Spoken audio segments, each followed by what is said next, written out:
Considered one of the more extroverted of the MBTI introverts, the INFJ chooses to use their social skills only when needed most. However, with a short social battery life and a disinterest in small talk, this independent personality type struggles with communication skills more than people would think. So, what specifically does the INFJ struggle with, and what can they do about it?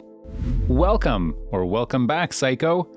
Before we start, we'd like to take a moment to tell you about the sponsor of today's video, You're My Type. You're My Type is a global MBTI personality type-based app that allows you to accurately connect with potential friends and romantic partners from all around the world. The You're My Type compatibility app goes above and beyond the standard dating apps by utilizing personality type data, taking the guessing game out of finding genuine friendships and partnerships anywhere, anytime. Simply start by answering a few simple questions to calculate your accurate personality type, and then complete a quick compatibility test to instantly find out your ideal match. Once your profile is complete, you'll instantly be directed towards thousands of like-minded people looking for a similar connection. With the option of finding local matches in your area or worldwide connections from anywhere around the world, the You're My Type app gives you the freedom to find ideal relations within a rapidly growing community, suitable for all introverts and extroverts alike. Not to mention, the app includes an exclusive MBTI community memes tab filled with hilarious personality type posts that every type can relate to. Available for both iOS and Android, you can easily download the app via the App Store or by using the links included in the description. Number 1. First, gauge your audience. Being the social chameleons they are, INFJs must know who it is they're communicating with before they feel confident to dive right into a conversation.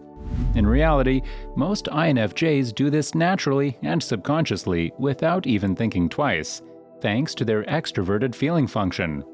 However, it's a little different to go into a social setting knowing what to look for than relying on these functions to run rampant.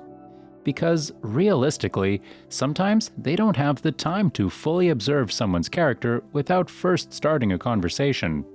And in these times, INFJs try to both talk and observe subconsciously, all at once rather than combining the two to avoid distractions.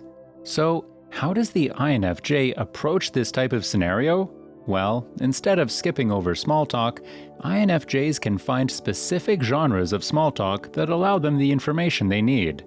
Without getting too deep, INFJs can use their same interest in figuring people out to ask surface-level questions. This isn't necessarily to find out the answers to those questions, but instead to gauge how deep or broad the other person is willing to go. Plus, it earns the INFJs some time to use their other processes of evaluation to work behind the scenes. Knowing the characteristics of other personality types really helps with this first step, as once an INFJ has a rough guess of certain functions, they can easily meet them on their level. Number 2. Understand how and why your brain is different from others.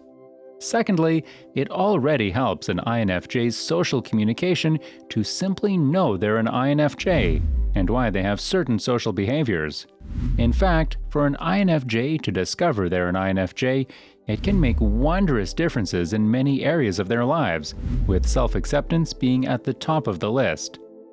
Once an INFJ understands themselves on a deeper level, their self-confidence becomes a little less murky because they can stop questioning why they're so different from other people. However, it doesn't change the fact that it's difficult for the INFJ to explain some of the philosophical connections they make and how they come to their conclusions. In fact, they are constantly observing and analyzing things and making connections that most other people aren't able to make. Never mind begin to understand. Because of this, INFJs are given their so-called psychic stereotype. Yet, not everyone will understand this or believe it even after they have seen it in action. And that alone can make for some seriously confusing conversations for both parties. So, before diving headfirst into the realm of more philosophically advanced conversations, INFJs should consider dipping their toes in the water by starting at the surface to avoid any misunderstandings. After all, people will only understand what they're willing and open to understanding, and it's no one's job to convince them otherwise. Number 3. Understand specific strengths and weaknesses. As much as INFJs have in common with their fellow INFJs, it's far from the truth to think that each INFJ doesn't struggle with their own unique social challenges. This is where communication skills go beyond understanding how the INFJ brain works and the social tendencies it comes with. Because, in reality, some INFJs struggle with socializing a lot more than others, and some may have an underlying reason as to why that's the case. Things like social anxiety, sensory issues, and past social traumas can go far beyond the INFJ's natural functions, leaving the INFJ lost and confused as to why they can't relate to their fellow INFJs. To begin this stage, it's always best to do a self-evaluation. Ask yourself things like, what is it about socializing that makes it challenging? Is it every social setting or person, or just specific people that make socializing difficult? Do I make eye contact? Do I struggle with witty remarks and fast replies? Do I freeze when I don't have an answer? Am I monotone and expressionless? With this information, INFJs of all sorts can begin deciphering which social habits need to be improved and which they can rely on. It also helps them see which traits are wired and which are environmental, ultimately allowing them to trace certain habits back to find reasoning. Number 4.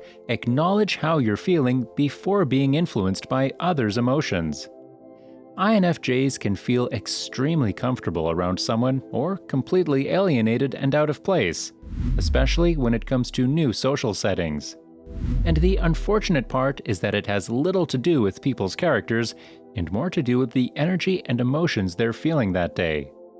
Because INFJs naturally adapt and adjust their inner emotions to match the frequency of those around them, socializing can send them some serious curveballs that nobody else would be able to see from the outside. In fact, because of this, sometimes the INFJ's communication can get seriously jumbled because they're so distracted by being unable to decipher their thoughts and feelings, or even who those thoughts and feelings belong to. They can wind up feeling dull and upset after socializing with someone who is down on their luck with no way to find within themselves where those feelings are coming from. Or they may feel instantly uplifted and inspired after speaking with someone who's in a good spot in life without realizing where this newfound burst of energy came from. Luckily, with a little practice and continuous reminders, INFJs can recognize where their feelings end and where another's begin. Number 5. Cut yourself some slack.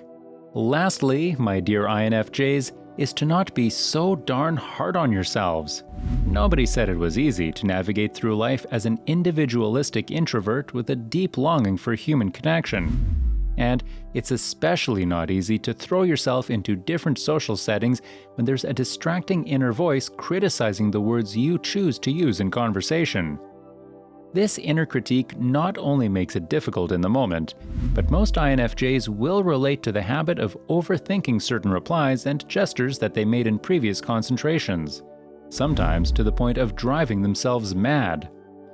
INFJs are hard on themselves by nature due to their perfectionistic and empathetic tendencies, so it's easy for them to get caught in the trap of overthinking how they and their actions are perceived by others. The fact of the matter is that most INFJs are actually great communicators, or at least much better off than they think. So instead of focusing on the things that may have been wrongly perceived, INFJs must make sure to give themselves some grace to recognize the good things that they've said and did. It's important for them to take a moment to relish in the kind words of wisdom and advice they convey when someone comes to them for guidance. Once they begin to cautiously recognize the positives, it makes it all that much easier to communicate in future scenarios and not to sweat the small stuff. Well, psychos, that's it for today. So, would you say you have poor, average, or top-tier communication skills as an INFJ? Let us know in the comments below. Also, make sure to leave us a like, share with your friends, and also subscribe to our channel so that you never miss a video.